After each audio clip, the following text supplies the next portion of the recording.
Hey, friends, it's Mrs. Golding. I'm in your math packet, page 8, problem 2. Wait a minute. Did you read this problem? Okay, so here's the deal.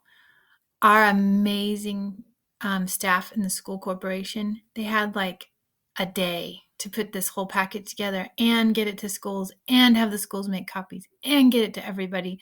They did an amazing job. I am so proud of them, but this problem didn't get finished. So we're going to finish it.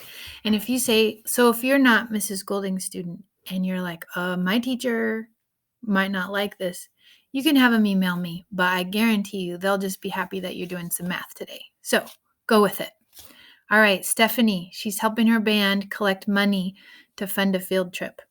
And the band wants to sell boxes of chocolate bars. I love chocolate.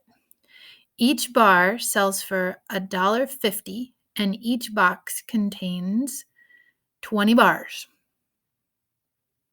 Each bar sells for $1.50, and each box contains 20 bars.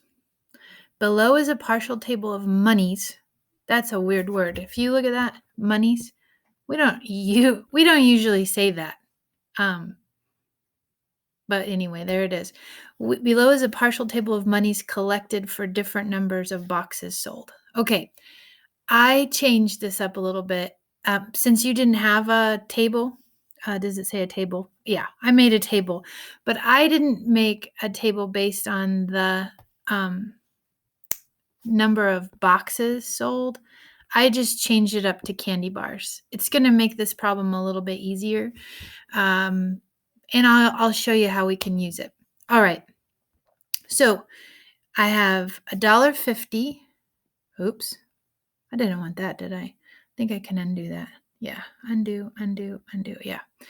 Uh-oh. Redo. Go back. Ha! Figured it out. $1.50 for one candy bar, right? And we don't know how much money for 5, how much money for 10. We spent $30. We want to know how many candy bars. We don't know how much money we spent here, but here's 40 candy bars. And Mrs. Golding's head is too big. I'm going to move it up here. $180. How many candy bars is that? Okay, so one way that we could do this is just look for relationships in the table. And this is what you guys do most of the time in class. I've watched you. You're like, 1 times 5 is 5. $1.50 times 5. $1 times 5 is 5. 50 cents times 5 is $2.50. $2.50 plus 5 is $7.50, right? So you kind of work through the table like that. And then you say, oh, I'm going to double it, right? So I'm going to double this. So that's $15, right?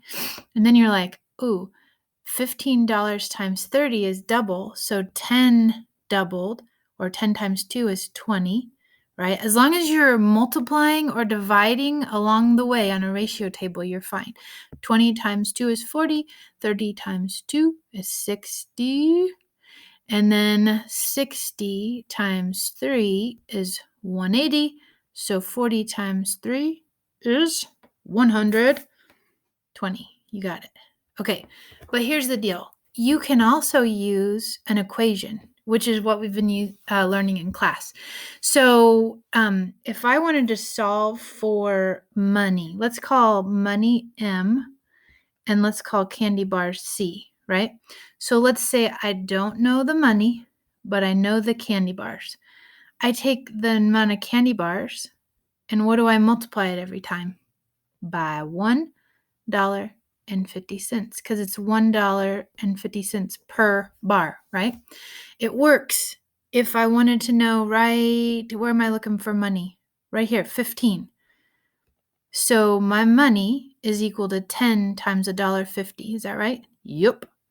I can also say if I want to know the candy bars, right here, candy bars, is equal to the amount of money divided by 150. And that will work every time. So show your teacher this ratio table. See what they think.